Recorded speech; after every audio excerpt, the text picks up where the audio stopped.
energy. Russia is a reliable supplier of oil, gas, coal, and everything that is required for the development of India's energy. We are ready to continue uninterrupted shipments of fuel for the fast-growing Indian economy.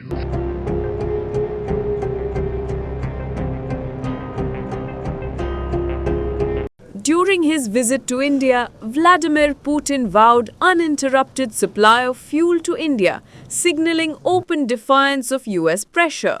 He called Russia a reliable supplier and said Moscow would meet India's rising energy demand without disruption.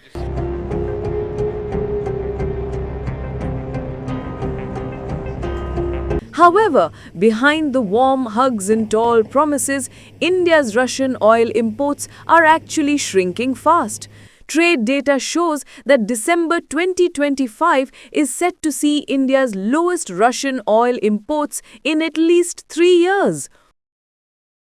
After a surge in November, Indian refiners are pulling back to avoid breaching new, tightened US sanctions on Russian oil, especially on Rosneft and Lukoil, which buyers had to wind down dealings with by 21st November 2025.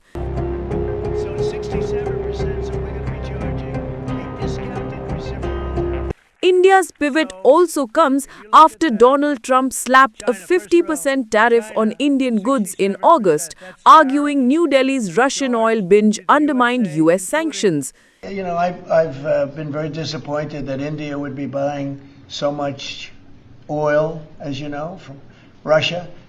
And I let them know that. We put a very big tariff on India, 50% tariff, very high tariff.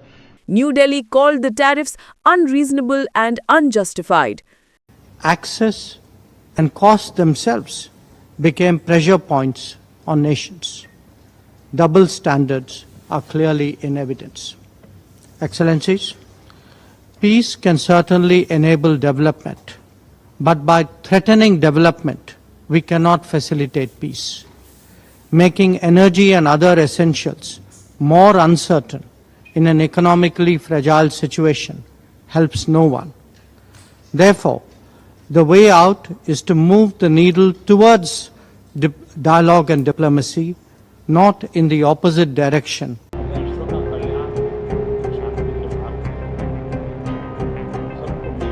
Prime Minister Modi didn't mention oil publicly, but he stressed that energy security is a pillar of India-Russia partnership.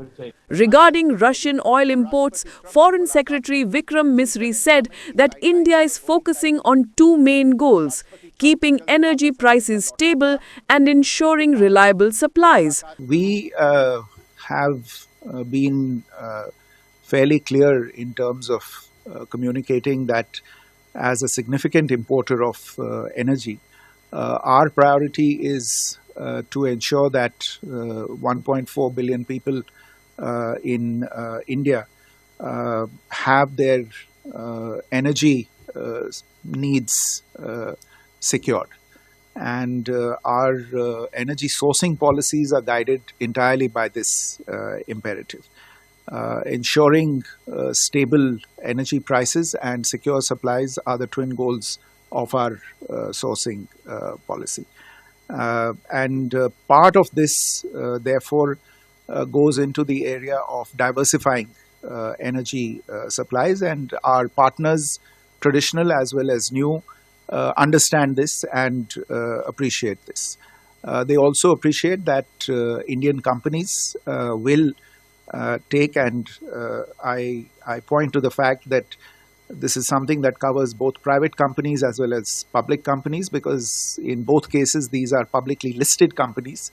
They have fiduciary responsibilities, and therefore these companies make decisions on the basis of evolving market dynamics, on the basis of the commercial issues that they confront while sourcing their supplies. Within the four corners of this approach, we are continuing our cooperation between the two countries.